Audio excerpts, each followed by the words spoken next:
Hello, നവരാത്രിയൊക്കെ അല്ലേ, കുറച്ച് items ഒക്കെ വാങ്ങാനായിട്ട് നമ്മളിതാ വടക്കാഞ്ചേരി എത്തിയിട്ടുണ്ട് കേട്ടോ. അപ്പോൾ അങ്ങനെ കടകൾ ഓരോന്ന് കയറിറങ്ങി നമുക്ക് ആവശ്യമുള്ള സംഭവങ്ങളൊക്കെ വാങ്ങിക്കുകയാണ്. അപ്പോൾ കുറച്ച് അത്യാവശ്യമുള്ള പൂജയ്ക്ക് വെക്കാനുള്ള ഐറ്റംസ് വാങ്ങാനിതാ ഈ പൂജയുടെ കടയിൽ കയറിയതാണ്. ഇതൊരു തരം തിരിയാണ് കേട്ടോ, കണ്ടിട്ട് പഞ്ഞി പോലെയുണ്ട്, ഒരു തിരിനൂലൊക്കെ പോലെയായിട്ട് ഇത് ആദ്യമായിട്ട് കാണായിരുന്നു. പിന്നെ ഈ കടയിൽ ഒട്ടുമിക്ക സാധനങ്ങളും നമുക്ക് പൂജാ റൂമിൽ വെക്കേണ്ട ഒരുവിധം സാധനങ്ങളൊക്കെ ഉണ്ട്. പിന്നെ ഒരു ആയുർവേദ ഷോപ്പും കൂടിയാണ് കേട്ടോ.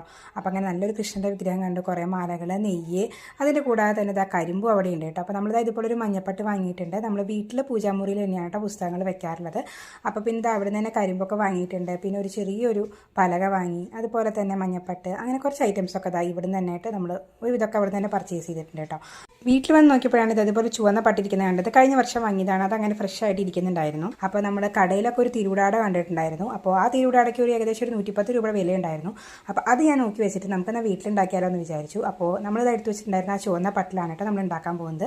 അപ്പോൾ വളരെ ഈസി ആയിട്ട് ഇതാ ഇതുപോലെ ഒരു ചട്ട പേപ്പർ മുറിച്ചെടുത്തിട്ടുണ്ട്. അതേ ഒരു സ്ക്വയർ ഷേപ്പിൽ അല്ലെങ്കിൽ ഒരു കുറച്ച് നീളത്തിൽ നമ്മളിത് ഒരു തുണി മുറിച്ചെടുത്തിട്ടുണ്ട്.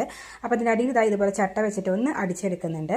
അപ്പോൾ അങ്ങനെ അടിച്ചെടുത്തതിന് ശേഷം പിന്നെ നമ്മളിതാ ഈ ഒരു കസവ് കിട്ടിയിട്ടുണ്ട് കേട്ടോ. അപ്പോൾ നമ്മളിതാ 2 കര പോലെ ഇതിൻ്റെ സൈഡിൽ ഇതും ഇങ്ങനെ അറ്റാച്ച് ചെയ്ത് അടിച്ചു കൊടുത്തിട്ടുണ്ട്. ഇനി നമ്മളിതാ ഈസി ആയിട്ട് നമ്മൾ സാധാരണ മടക്കുന്ന പോലെ അങ്ങോട്ടും ഇങ്ങോട്ടും ഇതുപോലെ ഇങ്ങനെ മടക്കി കൊടുക്കാൻ പോവുകയാണ്. അങ്ങനെ മടക്കി എടുത്തിട്ട് ഞാൻ വിചാരിച്ചിട്ടുള്ളത് നമുക്കൊന്ന് നന്നായിട്ട് പ്രസ് ചെയ്ത് കൊടുത്തിട്ട് അയൺ ചെയ്യണമെന്നാണ് കേട്ടോ. പക്ഷേ ഉള്ളിൽ കാർഡ്ബോർഡ് പേപ്പർ ആയതുകൊണ്ട് ഇത് അസലായിട്ട് ഇങ്ങനെ വിരിഞ്ഞ് കിട്ടിയിട്ടുണ്ട് കേട്ടോ. ഇതിന് തിരുവിടാട എന്നാണ് പറയാറ്, അത് തിരു ഉടയാട. അപ്പോൾ അതിന് നമ്മൾ തിരുവിടാട എന്നൊക്കെ പറയും. അപ്പോൾ എന്തായാലും എനിക്ക് ഇഷ്ടപ്പെട്ടു, കണ്ട് ഇഷ്ടപ്പെട്ട് ലൈക്ക് ചെയ്യാൻ മറക്കരുത്. അപ്പോൾ സബ്സ്ക്രൈബ്